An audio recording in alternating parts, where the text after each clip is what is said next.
Hey guys, welcome back. It is the Cult of Film. Your man Kyle here, and I'm back with Justin, aka Night Patrol. We are moving on with the Yoshiaki Kawajiri, I don't know, retrospective that we've been doing, and it's hmm so funny. We had done a few of his films.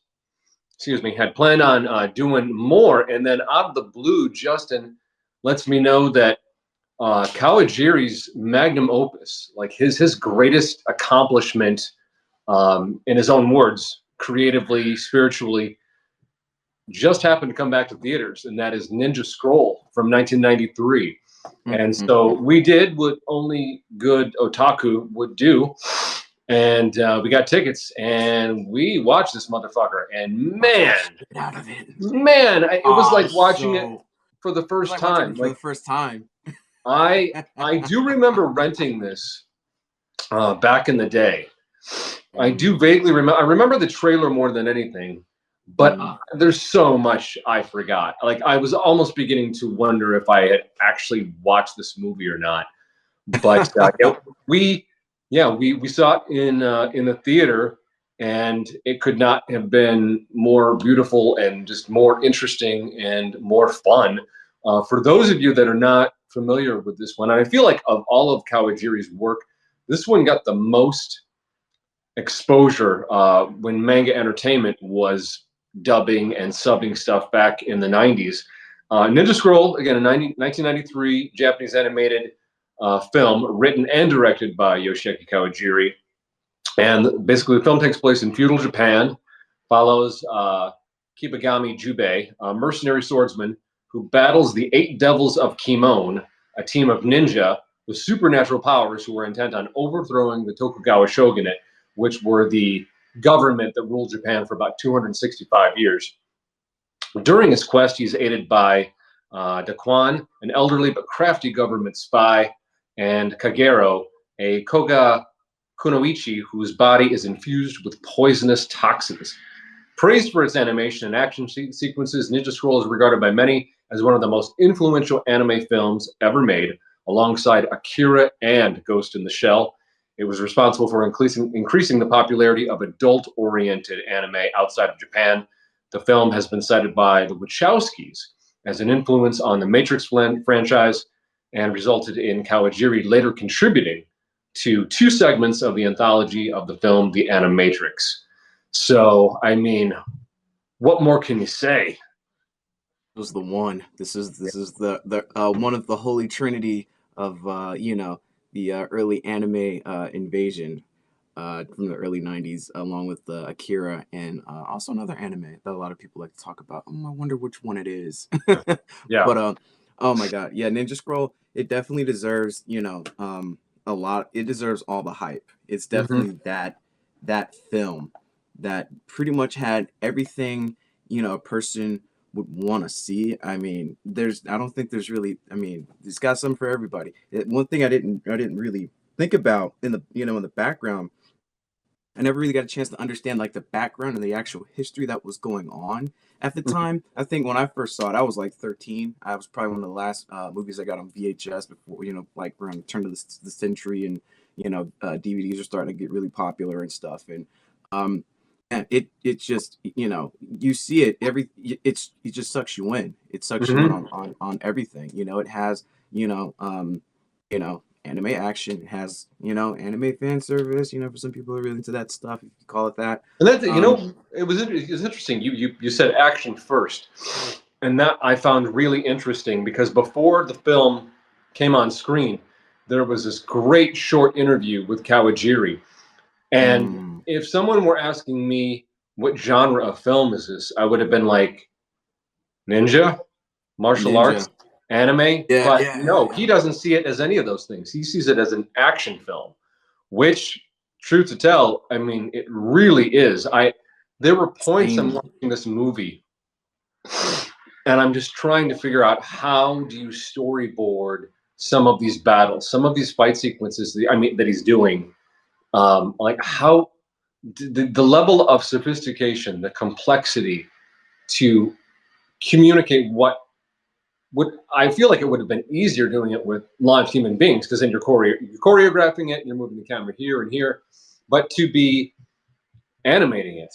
It just adds another level of sophistication, which is, again, Yeah. people who dismiss animation or anime, you really have to watch a movie like Ninja Scroll because it is so um, painstakingly sophisticated, detailed, and it really is an action film. And it's so funny. Talked about everything that influenced it, and it was like one after another. This American Western, that American Western, this classic American film. It was crazy the amount of westerns that he cited as his uh, as his inspiration for it. And then Yeah, that again, was no, it is at its core an action film.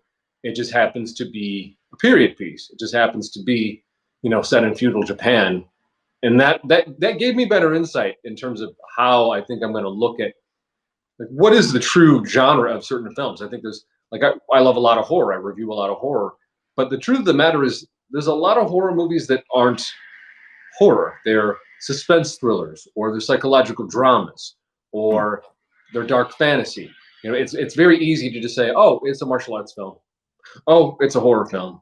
And it just kind of taught me that I need to get a little bit more sophisticated in my lens on this type of stuff. mhm. And so it was really cool to hear from the master himself on this.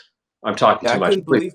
No, it's okay. It's so amazing. Yeah, I mentioned the interview. That interview was so special. Because it really did put us kind of in the frame, the current frame of time. We look at a lot of old anime, or like 80s or 90s anime that came out maybe about 30, 40 years ago and such, and we still marvel at it to this day. We grow up with some people still marvel at their favorite movies, and as Kawajiri wanted, and a lot of other directors and animators at the time, they were really adamant about making works of fiction that could last, could hold up to the test of time. Mhm. And you kind of forget how, old, Kawajiri is. And, the fact is that, people want more, but honestly, Right. he even said it himself in his interview that, he's not, he doesn't have the energy anymore to make more. Because there was a rumor about, potential Ninja Scroll sequel, not the TV show, and not the anime sequels or the anime or like Ninja Resurrection, which is advertised as a sequel for Ninja Scroll, but legit Ninja Scroll sequel that was supposed to come out in I think the like about maybe a few years ago, and it got pushed down, and it's kind of like just in limbo somewhere. But um, work is holding a test of time. Ninja Scroll, when you think about it, how the fact is, his best work, or his most popular work, was actually a movie that was set in a period piece that is, hundreds of years in the past. He said at the beginning of, the Edo period, and how a lot of those, clans. This is something I had to do research on recently, and of course, think about yesterday. The Emmys happened. Shogun just won like, several awards, which is a highly successful show. It was a great show. That gave me a lot of insight on the history of what was going on, during the Edo period, and I learned a lot of things from that show. But the thing is that we take a direct, comparison with that. You can literally take that period piece movie and cross it over with this other classic anime, Mhm. that is set in the same time period, and it really makes Ninja Scroll a type of movie that can be watched over and over again for decades to come, because it took so much action, and they took a good story, and they were able to match it up and make a dark fantasy out of a time period, a Well, I time mean, and period this is movie, this which is is the key is this was the movie he said he always wanted to make. This was the yeah. movie that sort of lived in his heart, and he got to make it. And I hear this over and over and over from different directors when they kind of talk about their favorite piece, or how certain things speak to them, and it's just a reminder that when a studio or a firm or whatever it is you want to call it gets behind a creator and just lets them cook, just give them the resources to tell his effing story. Because when you do that, we get Ninja Scroll, we get Casablanca, we Get Out. We get these incredible films from various creators, And I want to go back to something that you noted, that people, it was great to see that. Man, it was a packed house in the theater that you and I were in Acting for this, mature. and it was, and I'm that was, glad. and it was so great. And Oh my God, I was so worried about like some of the some of the etch scenes, how people were going to respond to that, well, and yeah, no, but people we were. definitely want to get, to that. One of the things I wanted to point out, though, you pointed out, the guy he's older now. He was a spring chicken when he made this in 1993. So it's been 31 years, and I think we forget that time goes on. You were 13, I was 16, whatever it was when we saw it.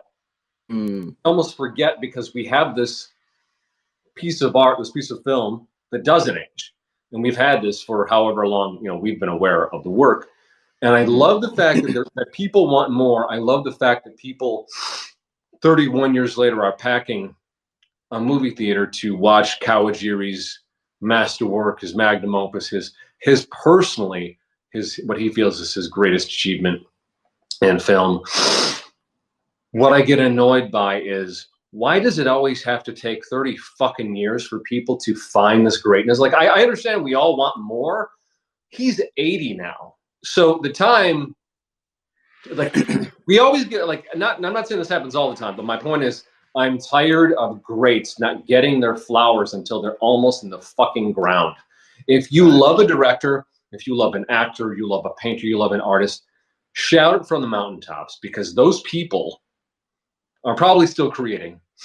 They probably want to do more. They probably want their works to reach a broader audience. So let's not Hmm. wait until they don't have the physical energy to do what we love them for. Let's not wait until they're basically in retirement to say, oh, wow, you know what? We really loved your work. I'm sure he would have loved to have heard that back in 1995, Right, 2000, that's true. even 2005. So, I mean, I'm not saying that that's what we all do, but I think that it's sad to me when you hear about an artist that toiled and made incredible work their entire lives, and nobody knew who the hell they were until they were dead for 20 years. So let's not do that anymore. So whether it's Kawajiri, whether it's whomever it is that's out there, and I think it's a bit different now, because the internet and social media was not what it is today. So it was, unless you had friends in your neighborhood that you could share the VHS copy of Ninja Scroll with, kind of hard to get the word out. So I'm we have to be aware of the context of time. That said, I think my point stands that if you love something, you think something's really good, get out there and share it, share clips, share stills, whatever it is, so that maybe the greats that are among us now will get the eyes on them, and then hopefully then the support and the money to do cool shit that we love them for. That's all I'm saying. But Yeah, passion so projects. Yeah, everything that came out of Kawajiri's work was definitely a passion project. I think a lot of those animators, from the early days of anime, were all definitely inspired from different sources of either stories or storytelling or action, things like that. Um, think about what was going on. Kawajiri, Hollywood's been aware of Kawajiri for a long time. They're aware of him since Wicked City, and he got shafted actually, because the thing is that, Hollywood doesn't really recognize, you know, um, they don't recognize animation for anything more than just stuff for kids. Now it has yeah, it's changed in gotten the years. better. It's gotten better, but you're right. Certainly at the time that he was doing that stuff, nobody within the industry in the 90s was going to give him any credence. And yeah, you're right. I mean, where is the mass market for adult oriented animation? I mean, I would say that even right now, the anime industry, it has been infantilized for probably the past 10, 20 years. 15, maybe 20 years. It's either hyper dark like Chainsaw Man, or it's hyper simplistic character designs, One Piece. That Hmm. like there isn't that gritty sophistication from a Ninja Scroll, from a Golgo 13, from an Arcadia of my youth. I don't see any of it. So no, you're right. Hollywood for sure has a cultural stunt where it's animated, so it's for kids. But I would say to a certain extent, the anime industry isn't taking the risks like they used to. But I'm sorry, I interrupted. No, that's true though. No, all that everything you said was completely relevant. And you know, I do want to just kind of point something out here. Like there has been some improvements, like of course with the anime industry, what it does itself and what Hollywood does with like maybe some Japanese animators. Kawajiri did get some help. He did get some projects through Warner Brothers and working with the Wachowskis and doing the Mhm. Animatrix and the Highlander. And I think they helped with the Vampire Identity Bloodlust. I think they helped with that as well. He did work for some projects for them, but even so, a lot of people still, you know, heard rumors about that Ninja Scroll sequel, and it would be hopefully the viewing that happened last week for the Ninja Scroll movies in AMC is hopefully going to generate some type of something Right. for Oh, Kawajiri to I maybe can't get. imagine that that didn't do extremely well. I mean, Yeah, again, yeah, you know, limited just sources. that one night, but it was a packed house. Everybody really seemed to be excited to be there. There were clearly, folks our age there, but I did see younger people there that were enjoying it. So it's crossing generations, which is really good. Yeah. And what really, going back to something you started to touch on, is one of the things that I kind of appreciated, with the exception of maybe one moment. There's moments in this movie that are particular to a specific point in time in Japanese culture that view women a certain way and have a particular cultural context which influences how sex and gender roles and all of that. And I felt like, for I would say 97% of the time, the audience understood that. I think with the exception of maybe one part, and I don't even remember what part it was. I do remember a couple of guys laughing when I'm like, not really appropriate. You guys got through almost the whole fucking movie. Do you have to do this now? But it wasn't it wasn't that big a deal. That's true. But that's the thing too, is I think that it just goes to show how sophisticated American audiences are in particular, that we can watch a movie from the early 90s from Japan that does heavily objectify women, in its media, in its art, and not always. I mean, the Japanese also have fully clothed, strong female protagonists going back many decades. That exists too. Like both things can exist. In Ninja Scroll in particular, and I would say it's probably true of Kawajiri. You and I have noticed this, and we're watching a lot of Kawajiri's works. There are some women that are kind of decoration, that are kind of plot devices, and then there are women that are actual full-fledged characters that are absolutely serious and are integral to the plot and to the story. Hmm. And here's the thing: both things are kind of true of Ninja Scroll. There's almost an unnecessarily scantily clad series of women characters, both good and bad, in the film. But that's also, there's also a bunch of stuff going on with these, like the villains gallery that Jubei has to go up against, that they probably didn't have that technology back then. Like the thought that went into the villains was very cool. I think you just have to remember that there is this great story here. There's incredible directing, dynamic action scenes, but there's also a little bit of spectacle, and that's okay. I want to see strong, uh, muscled, ripped protagonist males, and I want to see sexy, dangerous women, and that's okay. And Yeah. I think that it really worked. I think in cultural context, in the context of the genre, I don't think I truly don't think Kawajiri was talking down to women in this. I think you could probably perceive it that way, but out of all of his works, um, I think obviously this is one of the strongest, and Mm. the females are integral and essential. But what do you think, man? No, everything you said, so valid and so accurate. And this is kind of a layer thing. This is like layers of information and knowledge that you have to acquire Mm-hmm. in order to really understand, Japanese culture, Japanese history, those gender roles, everything that we've seen with like Cowdrey's work. And this is what I say when I say it's Japanese, it's very Japanese. the women, the way the men and women are portrayed, it's not a portrayal. That's how things actually were, or how they Hmm. are, have always been for centuries. You Hmm.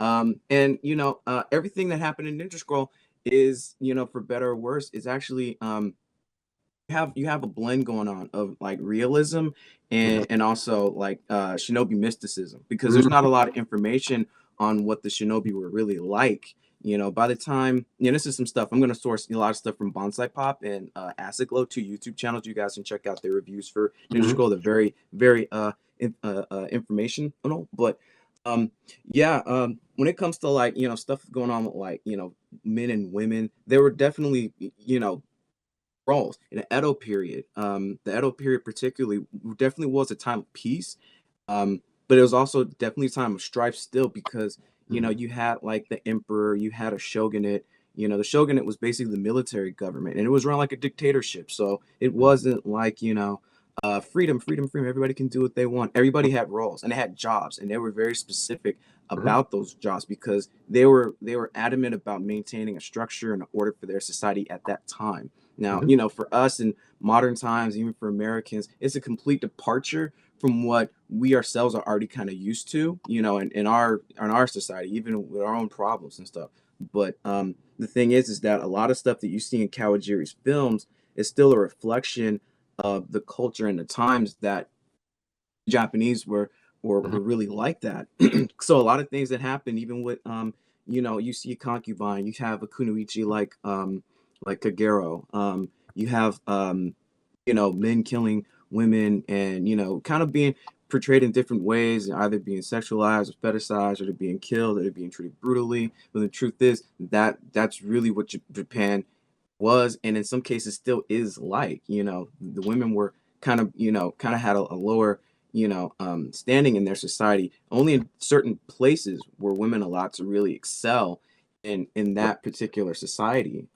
With the Edo period, the kunoichi, like almost every character in that movie had a particular role that represented certain parts of society. When you think about it, you No, think about he absolutely and we discussed this about certain things we were noticing right off the bat when we revisited Wicked City. That there is, and it's not just Kawajiri, but it does seem to be something unique to. And I'm across the sure board. it's there more in live. I'm sure it's there in live action too. But man, it is really pronounced in anime, where you have sort of the stoic and or lackadaisical stoic lead male. You have either the super innocent female or the sort of very dangerous female. But you always, for some reason, they have to have the old perverted man. And Kawajiri again did not disappoint, and put him in there.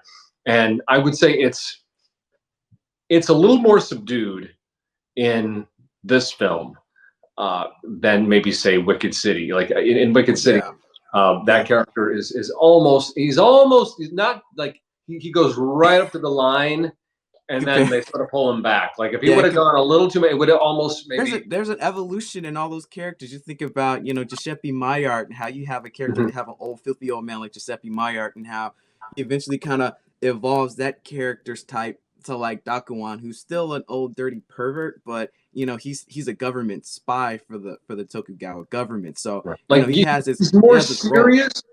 He's definitely Yeah, by the yeah, time we get to Ninja Scroll, we see that archetype settling down a little bit. Like he's yeah, yeah, there, yeah. but it's not he's not at 11 out of 10. So but yeah, It's you true. definitely see these archetypes, and these are archetypes that Japanese audiences kind of come to expect. And so some of this is especially to a 2020s Western audience. If you're not familiar with anime, you're not familiar with feudal Japan, you're not familiar with Japanese gender roles, this may surprise you or take you out of it or turn you off. But I would also then say you probably don't want to watch Shogun either, because they're keeping it real on that show as well. I, We're I not we're I'm not trying to I pretending try to that it's encourage not the people who watch Shogun. 1600s. Yeah, I'm sorry, I didn't mean It, to cut you off. It's like I feel like now's the perfect time for right. people who like anime or are interested in Japanese culture and history to literally, like, dude, like you could watch the Shogun, that Shogun series that just Mhm. won all these freaking awards,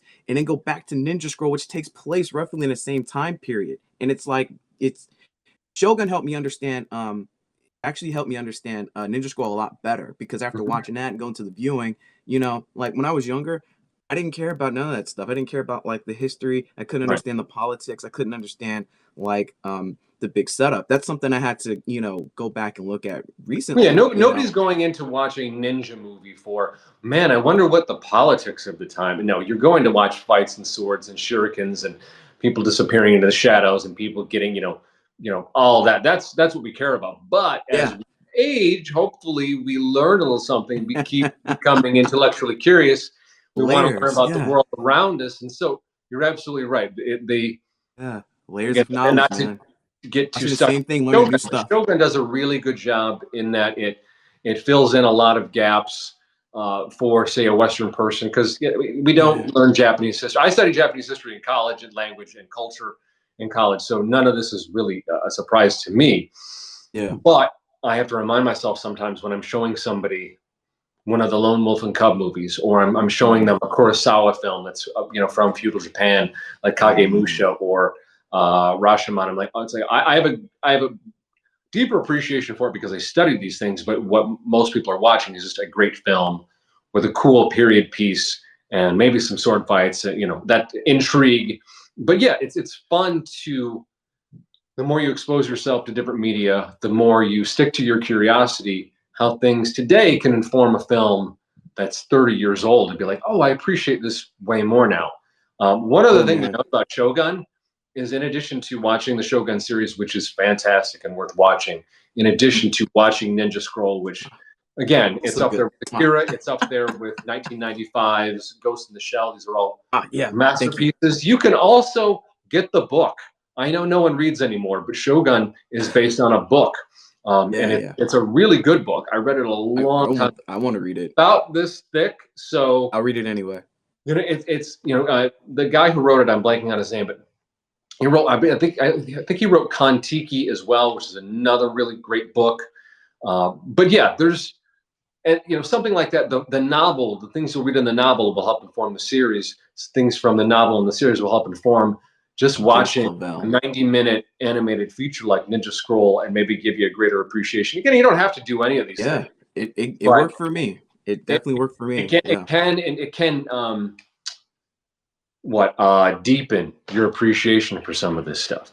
It So it totally has. There definitely is a lot more context and narrative. Certain like if there's a key scene where and I gotta spoil it because it don't make sense if I don't explain it, but there's and actually so a this scene is the time where and if it's a you haven't seen the non-action scene. movie, pause this, go watch it, and then come Go back. watch it. Go get out of here. You shouldn't be here if you haven't seen it already. I'm talking to people who are already fans. But anyway, um, no, honestly, there's a non-action scene where Dakuan is on a boat with Jubei, and he's basically, trying to figure out Jubei's past and who he is, and it kind of insinuates that he already knows that he was working with Himeno Gemma and on his he worked with the Yamashiro clan. There's just so much stuff going on. It's just I didn't really know that much about the lore, but there's lore telling that really sets up like the mystery and kind of like the big reveal towards the climax of the film regarding regarding the Yamashiro clan and Jubei's involvement.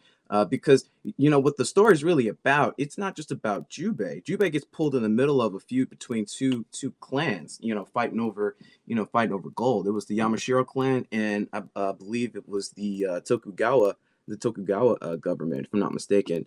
Oh no, Toyotomi. Sorry, Toyotomi clan. That's right. Yeah, basically what happened, and I got to read this verbatim because it's a little confusing. It's like, yeah, we go from action to actually the backstory of Ninja Scroll, which I never really knew. But yeah, let's see. Yeah, it's a feud between two warring clans that are trying to take control of a secret gold mine.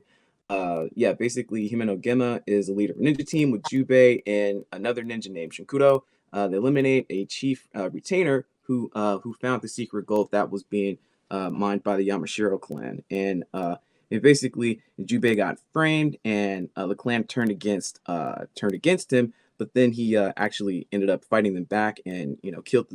Was the sole survivor. He killed the clan, and he also went and killed Himeno Gemma, and he just kind of left the shinobi way, and just became like a wandering vagabond. But in that time frame, what really happened that kind of led up to the events was that the Yamashiro clan later on would send a payment, to the Eight Devils of Kimon, for keeping the mine a secret. And what ended up happening, what really set this movie off, was that the payload ended up showing up near a village, by, I guess, the Mochizuki territory. In which case, the Yamashiro clan told the Eight Devils to basically wipe out the witnesses. And in the process of doing that, what ended up happening is that the movie kind of gets set off where there's a rumored plague or epidemic, where a lot of villagers are forced to evacuate their village. And what turns out is that the Eight Devils actually poisoned the water at the Hmm. village, which forced people to leave. And yeah, it was a crazy setup. What ended up happening is that that shipment was going. I can't remember the name of the city, but there was a city that they were trying to go to, where they were going to take the gold, um, for the Shogun of the Dark. And the Shogun of the Dark was intercepting that gold so he can take it to have it taken to Spain, where they could buy advanced weapons to overthrow the shogunate, actually the Tokugawa government itself. So there was so much stuff that was going on. I didn't really Well, here's the understand. thing. Here's the thing. Like all that stuff is super cool and it's interesting. Yeah, I would still say that to the casual viewer, it doesn't matter. All you need to yeah, know yeah. You're is not watching it for there's that. there's there's somebody who wants to overthrow the government. There's clearly they want this mine to fund basically their overthrow of the government, and our characters, these cool ass characters that we love, are kind of drawn into it. Pulled in the middle, and yeah, and it goes from there. And it's so beautifully done. Like even if all of that talk about Shogun and this Yeah, that clan, like for that could people that say, literally "Oh, this doesn't make any that could sense. What's going completely on?" melt away, and it's not going to impede your enjoyment. Like I just got done saying Oh that the yeah, more you know about this stuff, the yeah, more it's all you can set up. appreciate it. But you don't have to have Yeah. four courses in Japanese feudal history to appreciate it. You don't. Yeah, I'll say this. I feel like that's a part of the writing with Studio Madhouse and Kawajiri, how they will have a backstory and they'll have a plot to set everything up, and Mhm. then the rest of it is just kind of like action downhill. It's all characters and in action from that point. The story is really not relevant to what you are looking at, because everything involved with, like, Kawajiri's work is really about what you're looking at and how it makes you feel. It's usually The just about immediate, the action. I would say the story, the immediate story matters. Yeah, The yeah. historical backdrop, the cultural backdrop doesn't really matter anymore in something like Ninja Scroll as it matters in The Good, the Bad, and the Ugly. Okay, and one, we know it's feudal Japan, there's ninja, there's conflict, and these are the characters that are caught in the middle. In Clint Eastwood Western, we know, he's just making his way through, somebody screws with him, and so he decides to met out some justice. I don't necessarily need to know exactly what year it is. Is it 1860? Is it 1871? It doesn't matter. He's a badass cowboy, and he's going to dispense some justice. Do I Yeah. know? I know that Jubei is a vagabond. I know that he is a trained swordsman and a real badass, and he's going to try to do what he's got to do. That's all I need to know. I'm sucked in. The visuals, the directing are going to hold me in, and I'm just going to have a great time at the Oh movies. man, it's so cool. Like, honestly, I have so much more appreciation um for the film, knowing what I was actually looking at. Because like I said, when I was younger, it's like you have like all these non-action scenes that really aren't that relevant, because the movie is just that exciting. It's just that entertaining to watch. Like, you really care about just maybe Jubei, maybe the Eight Devils come on, also, Kagero. You care about the characters, and The you get sucked villains, into that world. the villains are Oh, the so villains. the villains are so fun. The villains are so it reminds me, the villains that they go up against really Yeah. remind me. It's like a Batman rogues gallery. Like, you think Yeah. about Batman villains, Two Face to the Riddler to the Joker to Bane, Yeah. all so distinct and unique. And in this short amount of time, we get these really entertaining, fun villains that really put Jubei and company Kagero. Yeah. through, yeah, get really Kagero really puts them through their paces. It's fun to watch. It's he doesn't make it easy. Another thing that this film does really well is it is animation. You can make these characters as invincible as you want. You can make them do it, flying around, make them do all this cool stuff, and they do. But what makes it great is Kawajiri, despite the fact that he's working in the realm of fantastical animation, he grounds it. He takes a few hits from some characters, and I feel like in some other productions, the guy would just get up and just, and, he'd do one of Yeah, it's those, and just he doesn't do that. I mean, he takes a few hard hits, and he's like coughing up blood, and he's like, shit, okay, and you could see him trying to get his bearings, and he's not just this invincible shinobi, and that's really that's cool. yeah. It lends more credibility, it lends more enjoyment, it lends more stakes to my investment in this character. Yeah, and that's definitely something that I feel like modern anime is lacking sorely. Like everything's all about goddamn power levels, Well, this well and this is the dark side of the superhero era. That yeah, everyone's a superhero and no one's a human hero anymore. And this is why, and I'll probably get shit for saying this, but this is kind of why John Wick is so popular. Is oh while yeah, he's yeah, definitely a tough guy, he's not invincible. hmm You have I'm trying to think of other examples outside of John Wick.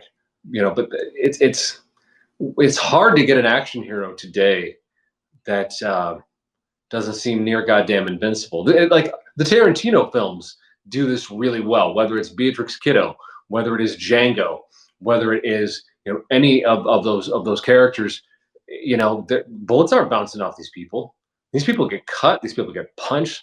These people get put through, and that's what makes our investment as an audience worthwhile. It's what makes the climax worthwhile. It's what makes the hero's journey so much better when we're not just flying around in capes and I'm so all of that. It's something that I think that maybe creatives should look back into not immortal, not superhero heroes. I hmm think it's a little more interesting. I think that there's more you can work with there. I'd love to see someone do something where um, maybe because we used to do this. I know that we used to do this up until about the 70s. I think you might have seen it maybe once or twice in the 90s. The Japanese did this, the Europeans did this. You'd watch a movie and you'd get to the end and you wouldn't be sure if your hero was mortally wounded or not. You mm, don't see that. It's like, nope, they always. I mean, I love a happy ending, don't get me wrong. I love to see a hero, take out the trash, get the girl, and ride off into the sunset. But I also kind of like an ambiguous ending. Like, is he on his last leg? Like, and then the credits roll, and you're left to think about, what might be the. I think it's okay and we have Nolan, we have Jordan Peele, we have John Carpenter, we have these filmmakers that they they don't necessarily give you every detail, and I think that's really important. I think you sometimes have to force audiences to wonder and think and have something to talk about at the end. Like sometimes you don't just stitch it up. Sometimes you do stitch it up nicely, and I love that, and I do that sometimes too in my writing. But I think it is also fun to maybe leave the door open a little bit and wonder. And um, Kawajiri does that, and I'm thinking back to everything we've watched. He does. He's not afraid to do that. Sometimes it's sealed off. He ties off all the threads. We're good. And then there's times where it's like, man, I wish he would have just done one more frame. Like I just want to know what happened to him. I want to know what happened to her. Uh, but that's that leaving with that longing. That's a testament to how great a job they did. That I want more, and but that's all I'm going to get. So yeah. It might be for the best. oh yeah. The it might be for the best, honestly, because that's another thing about trying to like try to like give people who are fans of a cult classic, another shot or another sequel, and technically it already happened with Ninja Scroll, with the other, like the Ninja Resurrection series. They tried to promote, and also the television series, which was, it was way more tongue in cheek than the actual movie Yeah, I itself. did. I They took the honestly, aesthetic. till I looked at Wikipedia, didn't even know it exists. Don't care.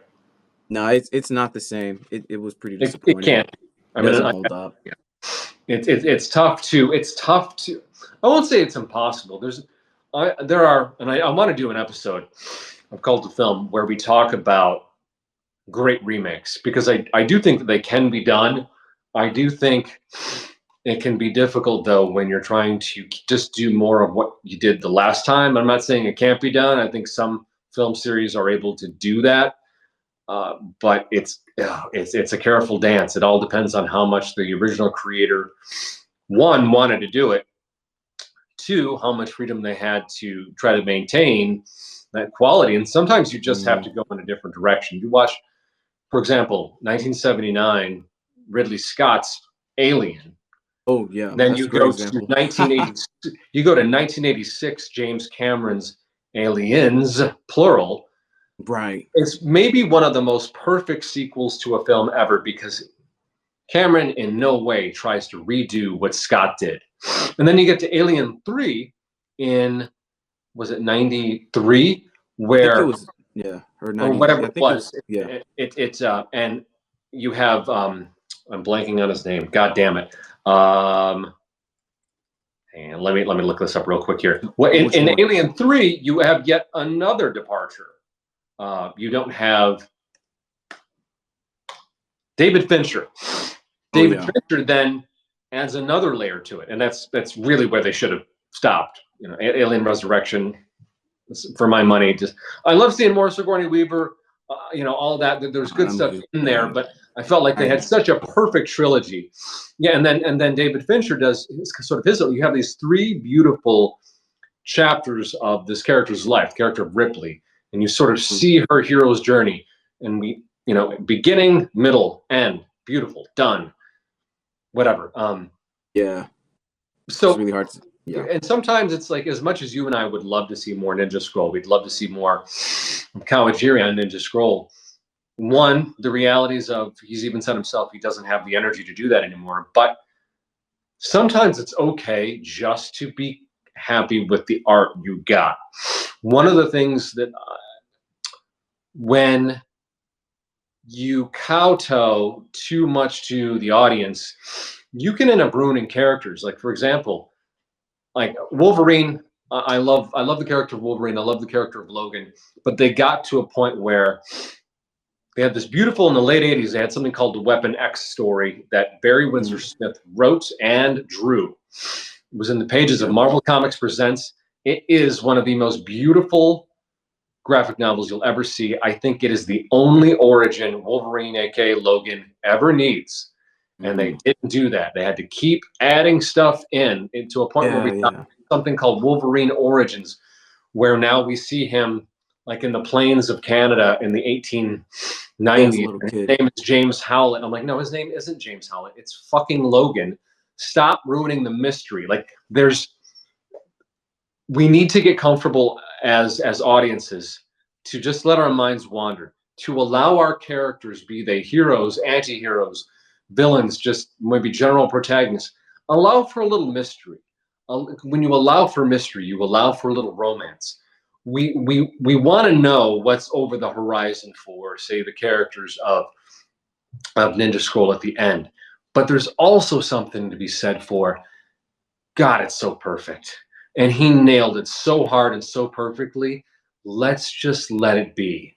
Similar to, there was the possibility that we were going to get a Kill Bill Volume 3 because there's two particular plot threads from Mm, Volume 1 and 2 that even Tarantino himself said, yeah, there's two.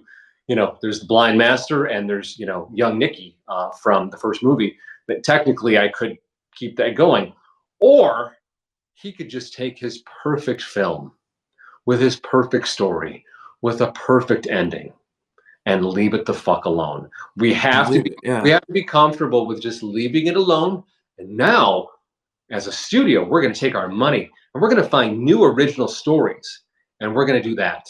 This I'm not saying, and I'm not against franchises. I love the Marvel franchise. I love the Star Wars franchise. I love the Star Trek franchise. Mhm. I love all these things, but it can't just be that. And I would like to see, and there are streamers that are doing this, people taking more risks, because there's actually a ton of future franchises out there if you'd finance the first damn movie. That's all I'm saying. Or again, become comfortable with just letting a perfect film just be perfect and leave it alone, and then just go more and make more perfect films. Take your $300 million and make 10 $30 million stunners. Okay, I'm Smart. getting off my soapbox. I'm sorry, man. No, no, that's real smart. Honestly, that makes everything you said makes perfect sense. Franchise fatigue. All these companies that put like billions of dollars on these franchises, and they're just choking the life out of. They're choking the life out of their continuity, their lore. The fandom knows it. They're strained out. There's so many things going on, and sometimes it works, sometimes it doesn't. I mean, again, I'm not against any of these things. What concerns me though is when New it's the ideas. only thing that's taking up room at the theater.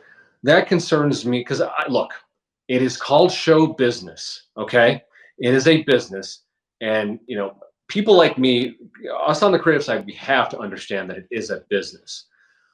But industry has to understand that they get these ideas from us. And so it is incumbent upon us to push them and say, look, take a chance on something. I'm not saying put all of your money on indies. I'm not saying do that. But there was a time, you go back to 1993 when this movie was made. What was, like a year later, what was in the theater around that time? You had Pulp Fiction. You had Rain Man. You had Forrest Gump. You had this incredible depth and breadth of films. And I'm not saying that those films don't exist anymore. There's a great variety of film that's still made, but it doesn't seem to be getting. We don't have, I would say, there isn't as great a variety in the theater today as there was in 2004, as there was in 94. And the world needs more Ninja Scrolls. I guess that's what I'm saying. It needs more Ninja Scrolls. It needs more Nope.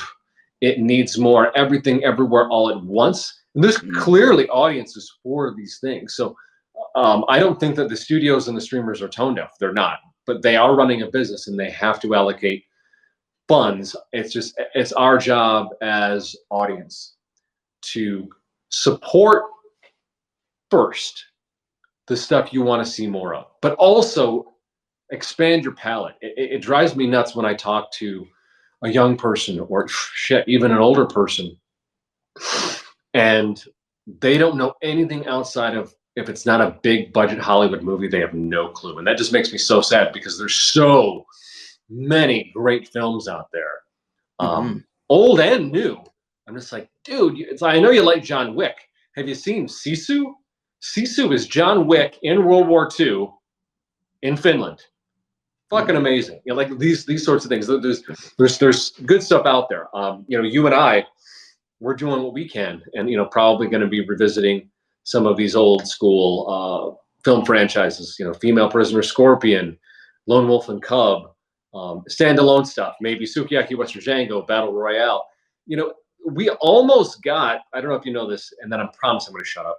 We almost got an American remake of Battle Royale, and it was going to be executive produced by Quentin Tarantino, and it got shelved indefinitely because of school shootings and stuff like that. And yeah. I'm not, and I kind of understand that, but movies don't create criminals, so I'd still like somebody to have the balls to make that movie, because if you watch Battle Royale, you understand it's one of the most beautiful, touching movies I've ever seen, and you wouldn't expect that based on all people talk about. It's like, oh, it's violence and it's kids being violent. Well, yes, but that's really selling it short. That's like saying it's just the the Marvel franchise is just a bunch of people running around in spandex. Well, no, there's a lot more there. There's a great storyline. There's these great subplots. There's these great characters, and you're selling it short. again, it's up to us to get the message out to industry that we will watch these more interesting, creative, original pieces if they'll make them. We'll take my money. I'm happy to give it to Yeah. you. Yeah, they definitely need to do something. It seems like nowadays, it seems like movie companies are just so desperate for cash. They're just throwing billions of dollars at people, but they don't even know what people really want. And at the same time, um, people who are watching movies, they don't know what they want necessarily either. So yeah, you just have a lot of money and time just kind of being, kind of wasted. Well, I mean, With that here's the thing. At the expectation, same time, well, a lot of projects just being shelved. I think right now Hollywood is in an interesting place because, again, what people have to understand about the business of show business is there is no more DVD market. People have no idea how much money DVDs brought in. Now that Yeah. everything is streaming, they've negated a massive line of income, income and profits. So it's they have to everyone's still trying to adapt to the streaming model. I don't understand it myself. I don't understand how these companies are able to produce programming films at the level that they do based solely on subscriptions. Again, but I'm not, I don't know that part of the business, so I'm not going to trouble myself with it. There is, I think, a massive, and I know this because I subscribe to a bunch of streaming services that I'll bet no one out there has ever heard of. There is a massive, massive opportunity for people who like specific content, like you and I. Shudder has been around for, I think, maybe 10 years now, and that is a streaming service that is absolutely dedicated to horror, to off-kilter stuff, to cult films, and they're going strong. They're even starting to produce their own stuff. Tubi, which is, I think, probably, it has to be one of the financially healthiest streamers out there because they do ads, and so there is ad revenue there. So there's something to be said for, okay, that I understand. I understand an ad-based service like you understand broadcast TV. I also see Tubi, Shudder, Arrow Video. They're a cult streamer, a cult video purveyor, starting to get into producing original stuff. And what is that stuff they're producing? Stuff that fits off kilter, cult like stuff, very heavily genre type films. So maybe there's a percentage of film goers out there that don't know what they want. I don't think those people are serious about film. They're just going to watch whatever the big budget stuff is. But that's okay because there's guys like you and me that know exactly what we want, and we're doing that. I don't watch certain large streamers not because I don't like them, but because there's nothing that they're giving me that I want. I'm on Tubi. I'm on Criterion Channel. I'm on Arrow. I'm on Shudder. Um, and I'm watching stuff with you, stuff that's coming back in the theater that's 31 years old. I'm stuck in the 70s with Quentin Tarantino, watching all the stuff he was interested in. So I think there's never been a better time to watch what you like, support what you like, share what Yeah. you like, because you're gonna get other people seeing it on social media, on the web, wherever you are. And then Yeah. that's gonna influence people. They might say, you know what is this weird movie from the 70s that you're watching?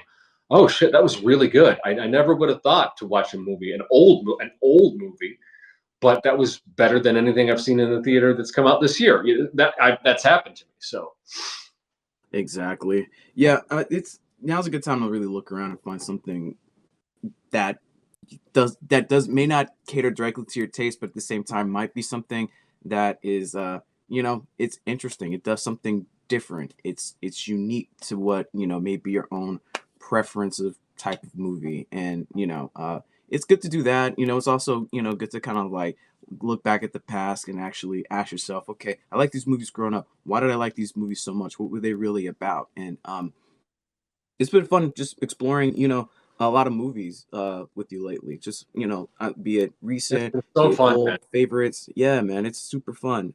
Just getting more information out of out of these movies that I have in a while. And I remember like a long time ago, I was kind of a film buff too, and used to watch a lot of different movies on like IFC or something like that. So or Sure, sure. Sundance on Sundance Channel, and Mhm. yeah, it was a good time. But it's good to get back to that. It's good to like Yeah. find movies that are kind of like really just kind of jogging my brain and just like, oh man, dude, I love I used to love this movie so much. And it was like, oh man, sometimes you get movies that don't have a lot of action, but they have a lot of context or great characters or Oh great yeah. screenplay. And Yeah. yeah, No. yeah, we'll definitely go down that rabbit hole and check some stuff out. And it'd be great to kind of get your take on some of the movies that I've seen that I like that may or may not be that popular. That Sure. would be And fun to that's watch. the thing too, is I think we could I think there's probably room on this channel to do stuff like Ninja Scroll, um, or like a Jordan Peele movie where we know people know it and see it, and then the next one you pick some obscure movie that I've never seen, we watch it and we talk, we chop it up.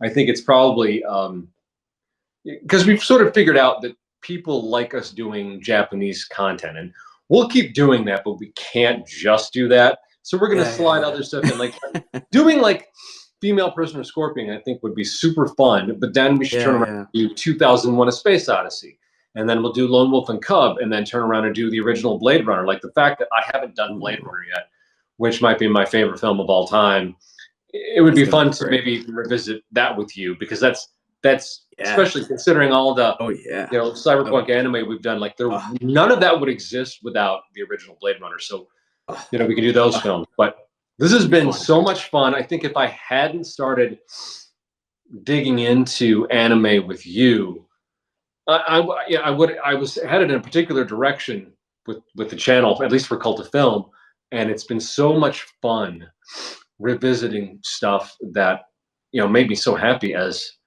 a kid, as a teenager, as a 20 something. And so I thank you so much for that, because I think if I had not gone in this direction, I wouldn't be in the theater rewatching Ninja Scroll. And I'm so glad that I did, because it's I have a new appreciation for it. I clearly only rented it once as a teenager and never went back to it, because I always got annoyed by people only watching certain anime. And I think I got it in my head that Ninja Scroll was just oh, it's just flashy, it's violent, it's sexy. Screw that. You guys don't know real stuff. You're not watching Arcadia of My Youth. You're not watching The Dagger of Kamui. You're not watching, and I had to get over myself. Revisited this. I'm like, oh, fuck. This is amazing. This is a masterwork, a masterpiece. So I thank you for that, man. You mentioned Dagger Kamui, and Mm-hmm. honestly, we're definitely gonna do that because my first time, I didn't watch the full movie. I caught clips of it, Mm-hmm. but immediately I was comparing it to Ninja Scroll. I was saying Dagger of Kamui was '80s Ninja Scroll, so that's Right. a movie we gotta Well, it review. is. I mean, it definitely lives in that space. It is. It's feudal Japan. You know what it is? It is as Japan is opening up its doors to the West. So it's right before the Ooh, Meiji Restoration. So it ooh. has a historical backdrop, but you can know nothing about Japanese history and really enjoy it. I do wish, though, that somehow either Animego or Karakawa Productions could get that movie. That movie would crush if it got like even in a limited release in North America. 7 years in Mm. production, sorry, 7 years in the planning, 3 years in production, uh, 8 years before Ninja Scroll. I think if you love Ninja Scroll, you owe it to yourself to find Dagger of Kamui. I think it's on Definitely, Retro Crush or definitely watch Dagger Crunchyroll. Kamui. Yeah, I And think it is on Retro Animego, Crush. Yeah. Animego is right now they're raising money to do a new pressing of the DV of I'm sorry Oh, Blu-ray cool. of Oh, it. So good. that Good. up. We'll touch on all these That's things, gonna be but beautiful on Blu-ray. Oh my God. oh, Oh Lord. I mean that's Ooh. Rin Taru, man. I mean Yeah, yeah, and he, it's like I heavy said, hitters. he's yeah, fluid animation. That's Rintaro's signature. So you can imagine they did that hand frame by frame, hand by hand, just to be just fluid as regular motion. So imagine that on high def Blu-ray. It's gonna be It's mind like it's blowing. like It's gonna be gorgeous. animation that pours like water. It's beautiful. But Oh yeah, yeah. man, this is great. We will figure out what we're gonna do for the next one. But thank you all for being so receptive to this turn we've done down with this old school anime. I think it's the stuff is so much fun. It's so good. It's so worth your time. We'll Oh do yeah, more, but yeah. also